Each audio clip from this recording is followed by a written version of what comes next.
buka nje inqumo ethatha ucoach wamafowethu Abdeslam Owador ukuthi siphusile kanjani. Sathatha Orlando Pirates zayinika 3 points, zayinika 3 goals. Bafowethu Pirates mali bonge ukuthi nalo coach ohlakaniphe ngalendlela, okwazi ukuread igame ngalendlela, okwazi ukufighter enike team yakhe lokho ekufunayo. Imagine kuba coach uzwa ngama fans Orlando Pirates ngabe kuphi? Ngabe udlalisa umdlalo ofuna ama fans. Ngabe kuphi Pirates lapho? But ke ngokuthi ucoach professional wenza into akayizele and wenza into ezomthatha imbeke lapha afuna ukuya khona. Kusikhuluma njengamanje Orlando Pirates idlala ibhola eliclean. Yashaya ama goal amnandi. Athathe Orlando Pirates ayibeka lapha ku number 2 njengamanje. Ayibafana le performance Orlando Pirates no man. Pirates bafowethu izokudlalela lento eyifunayo. Izogijimela igame yonke but ke bene Arrows bebedlala ibhola eli1. Kuhluke nje lapha ukuthi no man asinayo equality efanayo. Yena mehluko bekhona yena le line ebekhona between Orlando Pirates ne Arrows. Otherwise igame bafowethu bemnandi ngalendlela.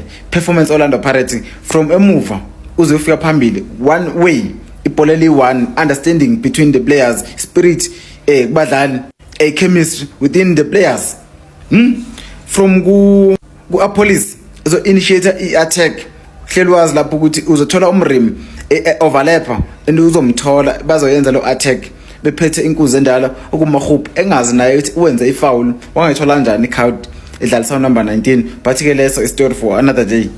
And khombisa ukuthi bafethu uyakwazi ukustadisha igame ucoach wambafethu Abdeslam Owador wakwazi ukufaka umdlalo njengomfukeng wafukwenza difference naye engenile le ya assist ye goal lokugcina likabani laMbuthuma 2 goals from Mbuthuma.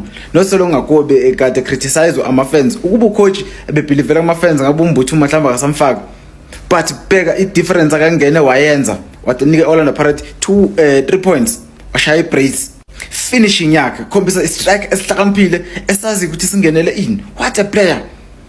Mbuthuma bafowethu lo muntu uzomthola eboxini uzokudlalela ibhola uzokwenzela into oyidingayo. Even igoal yakhe lokuqala kuyi second goal Orlando Pirates right after ilokuzana equalizile iGolden Arrows. Ubonile umehluko omkhulu kakhulu ngibuthuma compare amanye ama strikers lapha Orlando Pirates. I think bafowethu different ngalendlela. Different ngalendlela bafowethu uMbuthuma ayona strike Orlando Pirates udinga going forward esoyinika something. Arrows na bafowethu bedlala kakhulu uNdlovu was bela bad ukuthi ngakwazi ukuphuma negoal and ukushoota besimhlambe kuzobasebenzela because ubonile ukuthi sometimes ungena uzofika eboxini ngalendlela bengekho lula engabikho wa Phillips I mean kwi Arrows kube nemgodi wakhe khobomningi because uyakwazi overlap umorem nje bezombona igame yonke bezomshaya down ephinde attack. Unfortunately akwenzakalanga lokho but igame bafowethu eyibe mnandi kakhulu nongena kwambatha ngibonile ipass yakhe eyenze igoal and le bhola liqalo yena phasa ngo left elfang inside bemnandi kakhulu ungena wabana influence gaming engazanga nawo ukuthi uhambo ungayithola kanjani lo card after stop promising attack benze Golden Arrows. But ke bafowethu esinye story lesika abongile Thomo ukuthi uref umele makudlala Pirates engaref because ifavoritism ngathi ningi kakhulu ugcine senza amaphutha angena sidingo. But ke bafowethu igame bemnandi basibukisile ibhola lemnandi Orlando Pirates ne Golden Arrows sengathi ngaphinda futhi bafowethu kwi final bengifisa kube Arrows ne Orlando Pirates. Hello sisi, ngicela ukubuza ze-office Kaizer Chiefs ezo. Okay. Yes. Ayalahlekanga sisi. Uthetha naye Tumelo Trom. Yes, speak person sabalandeli beOrlando Pirates, the president yabalandeli bebhola iAfrika yonke jikelele. Every Africa.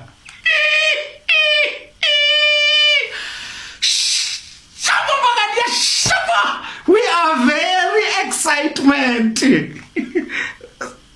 Sorry. No sisi ndiyayazi babe sihlala neGolden Arrows anlahlekanga. Ndimamele kaloku sisi.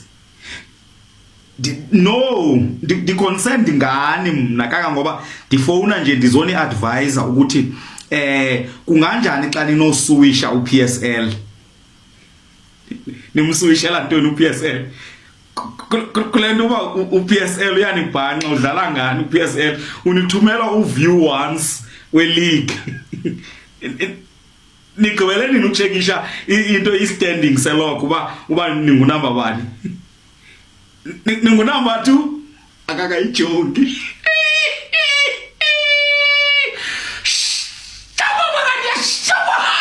we are very excited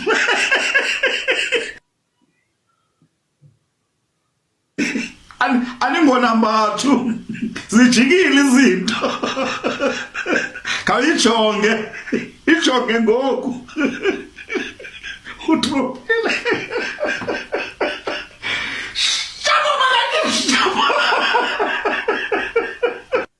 I-Golden Arrows ibulewe kabuhlungu ngenduku ibulawa yi-Orlando Pirates, rightfully so. I mean, the best team won on the night. I expected a more competitive game considering the fact that both these teams have been on a great run of form over the past couple of games. So I expected the game to be more competitive. Kwasho ukuthi Pirates no izovela ikhombisa amandla amakhulu.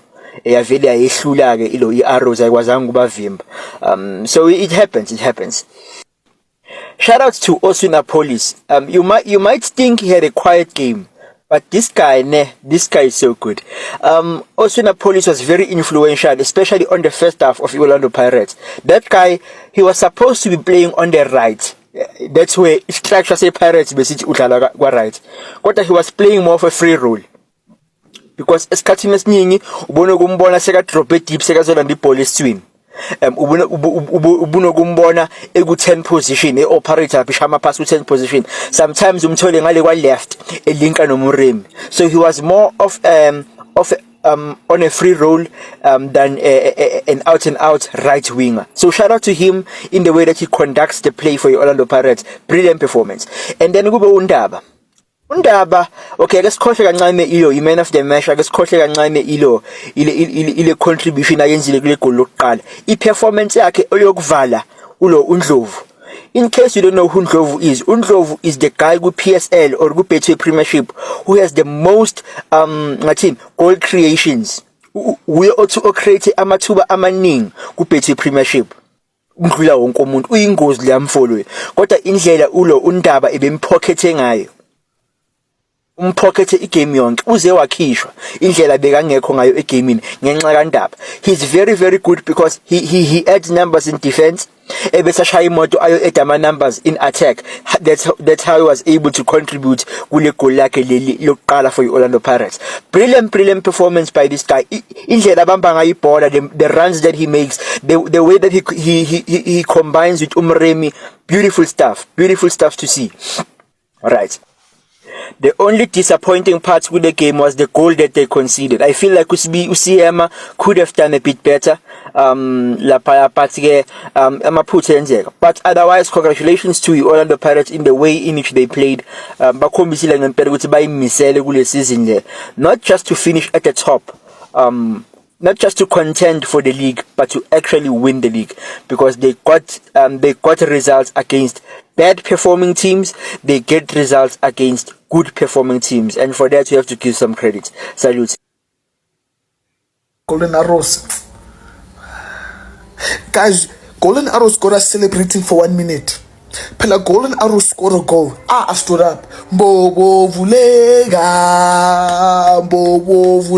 Khantim Bobo was vuleging on the other side. Guys, I looked down, I looked up, it was 2-1. Kanjan, when did they take the ball out the Pirates' neck, take kickoff, pass to each other and score a goal? Pela, next thing I saw is Pirates celebrating. How? I looked down, I looked at Pirates celebrating. Guys, we just scored a goal. You couldn't even hold on for 3 minutes. 10 minutes, nyana. Put everyone in. You know what? You could have put everyone inside the 18 area. Lowest block I've ever seen. But no. And today I wasn't hate watching. You saw, no mention of hate watch today, because I was like, you know what? Let me be mature today. Whatever happens, happens. Because now Kaizer Chiefs, we're title league contenders. There's no need for me to sit and mania and hate myself and hate my stomach to mania. No, there was no need. Having hope that Golden Arrows would show up and maybe walk away with a draw. Khanti, you know, when Orlando Pirates is in town, all these teams start twerking for them. I'm tired of this thing, man. I'm tired. Pella, what's Pirates now won 8 games in a row.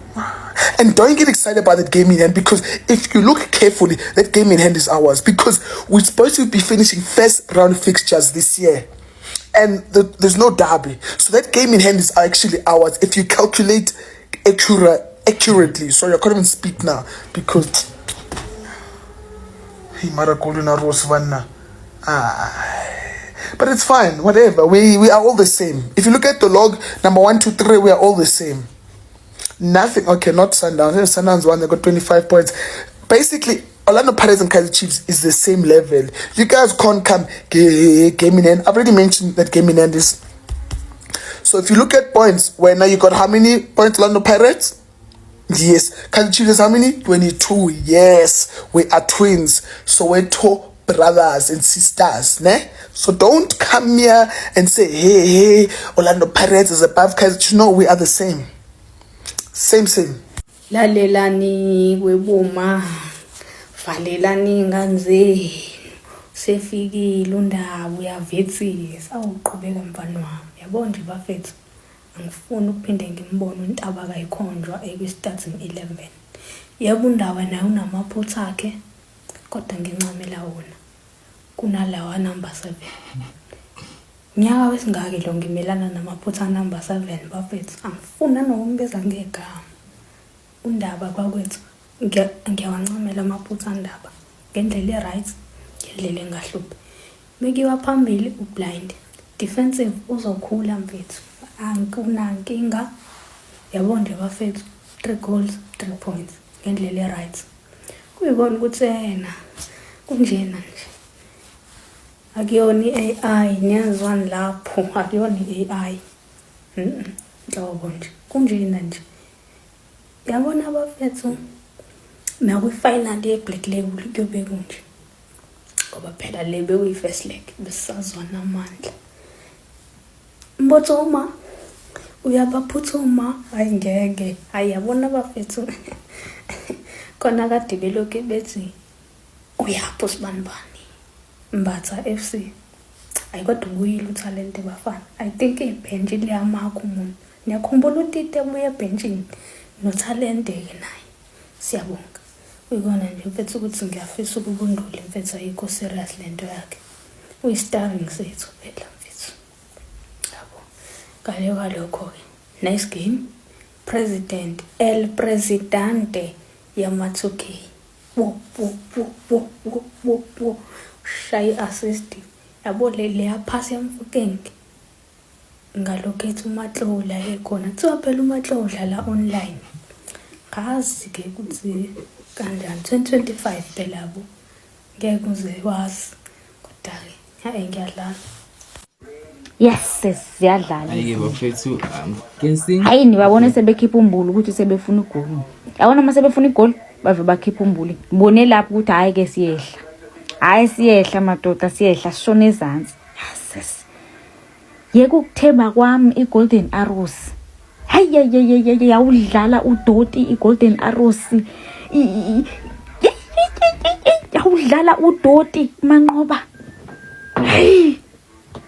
Yeka ukubathemba kwami yeka ukuthembisa kwabo ukuthuma iOrlando Pirates uphuthu kani kuzothunywa bona uphuthu yazi yangicika iGolden Arrows ngokusekufanele ndehle ngenkani nehle lokho inqigonqo Orlando Pirates izowudlala kuze kube nini ayizobona ukuthi kugcina bani amfana sobo ukuthi kugcina bani hayi nyanyile yazawudlala umsangano iGolden Arrows yeyo thembi itshe noba uthemba umuntu.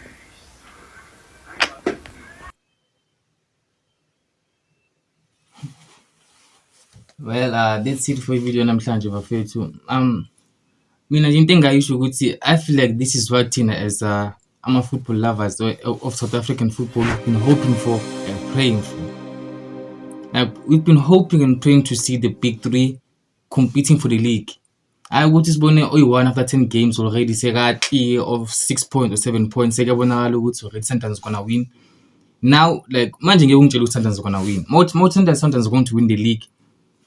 Kwena lokho but But right now, I feel like the league is so competitive because even number points from number 4 to number 7 or 8, they're so close to each other, bruh. The league is so competitive. It's so competitive right now, and I'm hating Galento Leo, bruh. And I'm also happy with the Chiefs in the top 3. We need the Chiefs, the Pirates, and the Sundowns in the top 3. I was cooking and I was telling Porsche, I'm a team out top 5, 6, like I stand up now. But we top 3, sting a big 3.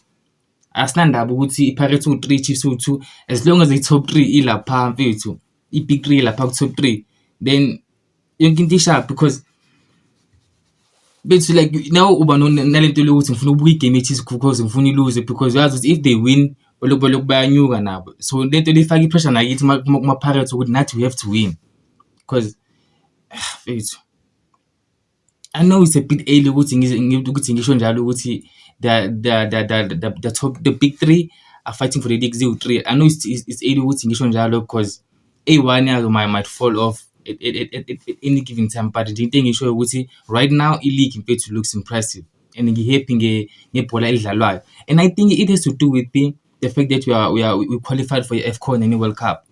Players really want to go to the World Cup and they want to go to the AFCON. Into lengishilo izolo ivideo nami Chiefs ukuthi uqualify to World Cup ne AFCON improved our league because now players bayadlala mfethu. Players are really playing ibhola labo mfethu and I'm happy with that. And enye into bra ngifuna ukukhuluma ngayo uHotho. Yazi uma sithi uHotho useyadlisa asuke sikusho ngoba singama hater mhlambe akasichazi. No, we've seen UHotho playing from Bloemfontein Celtics, Abu Veti, Afia Pirates. His first few years, Hotho was playing, bro. But right now, I'm pretty Hotho ngeke bafethu. Ngeke ngoHotho. Na same thing nje ukumbatha ukuthi ahlale ebenchini. Na akahlale ebenchini, ibench lizomlola. Wathi lokhuzana uLindo Pep, iron sharpens iron. Ne? Iron sharpens iron dog. Uyadinga nje ukuthi kube khona nje mfethu abantu abakhombisayo ukuthi mfethu if you don't improve thina sokudlula because umbatha na mfethu manje ubonile ukuthi lento ukuthi asifihle emagamini or asiphathisa ngenjani ngeke umsiza ngalutho because right now we have depth. We have abonduli, we have abombule who can come in and play like if yena athulimele enza ngathulimele egamini or alokhu asifihle. So yeah, ungendile umbatha wadlala and yes happy bra, but it doesn't mean ukuthi manje sekumele ahle mfethu you fight for your starting 11, and the fact that you guys are fighting no coach wadu ukuthi wayafaka umbatha guys nonke akekho umuntu onstoppile ukuthi nokwenza ama license ekhefu ukucoacha ngihamba nokwenza ama license ukucoacha ngicoach na nimfaka umbatha teamini because mfethu ngitshela ukuthi ufuna ukuthi iplayer lingene ngenxa ukuthi uyalithanda aseke nokusupport ama team ngokuthi nokuba ama favorite players yini.